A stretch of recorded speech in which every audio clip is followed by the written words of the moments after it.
ఓర్చుకుంటూ వచ్చాడు. కారణమేంటో తెలుసా? మానవుని యొక్క పాపమునకు ప్రాయశ్చిత్తం.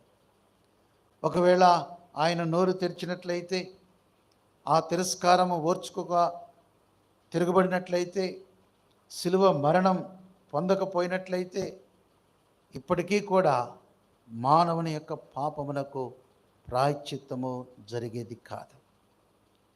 మానవుని యొక్క పాపములకు క్రయధనము ఏ విధానములో ఎవరునూ చెల్లించలేకపోతూ వచ్చారు.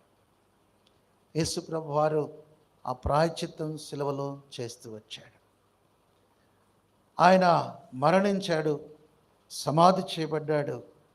మూడవ దినాన మరణమును జయించి, సమాధిని జయించి ఆయన తిరిగి లేచాడు. పిల్లలు గమనించండి, పాపము మరణాన్ని తీసుకొస్తుంది. పాపానికి ప్రాయశ్చిత్తం చేసి పాపము తీసుకొచ్చే మరణాన్ని ఓడించాడు.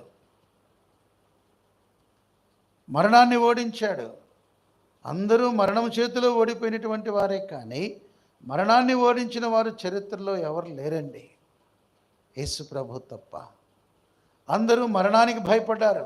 గొప్పవారు, పెద్దవారు, మరి అధికులు ఎంతోమంది మరణ సమయంలో భయపడ్డారు. అంటే మరణము అందరినీ భయాందోళనకు గురి చేస్తూ వచ్చింది. కానీ మరణాన్ని భయపెట్టిన దేవుడు యేసుక్రీస్తు ప్రభువారు. మరణమును ఓడించిన దేవుడు, మరణ బలమును కొట్టివేసిన దేవుడు, మరణమును మృంగివేసిన దేవుడు, మరణపు ముళ్ళును విరిచిన దేవుడు, మరణమును నిరర్ధకము చేసినటువంటి దేవుడు యేసుక్రీస్తు ప్రభువారు. ప్రియులారా, పాపపు అధికారం కొట్టివేయబడింది, పాపపు శిక్ష కొట్టివేయబడింది, మరణము కొట్టివేయబడింది. అందుకే ఇప్పుడు చదివిన భాగంలో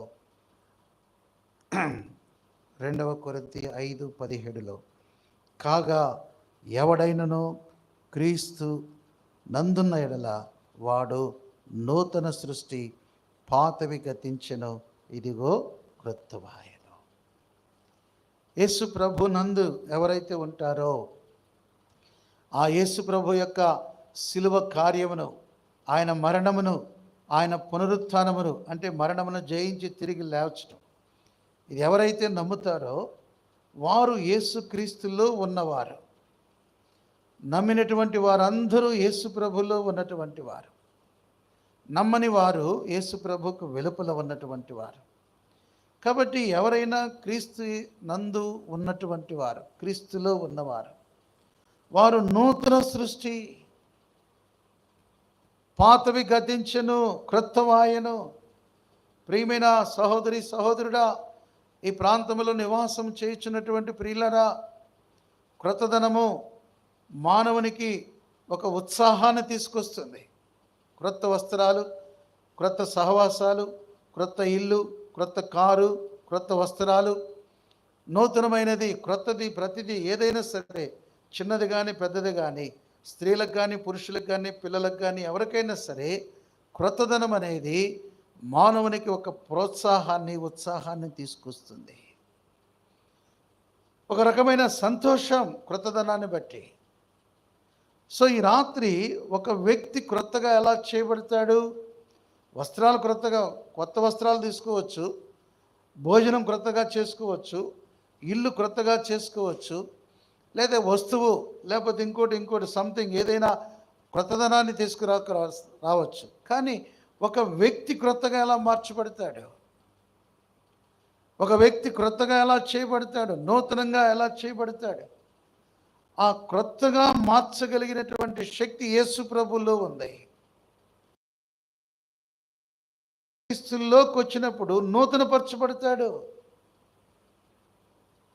నూతనత్వం, క్రొత్తదనం మానవుడికి సంతోషాన్ని, ఉత్సాహాన్ని ఎలా తీసుకొస్తుందో, యేసు ప్రభువులోకి వచ్చిన మనుష్యుడు నూతనంగా చేయబడటం ద్వారా ఆ వ్యక్తి జీవితంలో సంతోషము, ఉల్లాసము, ఉత్సాహము కలిగేదిగా ఉంటున్నది. ప్రియులరా, బైబిల్ గ్రంథములో తీతుకు రాసిన పత్రిక 3వ అధ్యాయము, తీతుకు రాసిన పత్రిక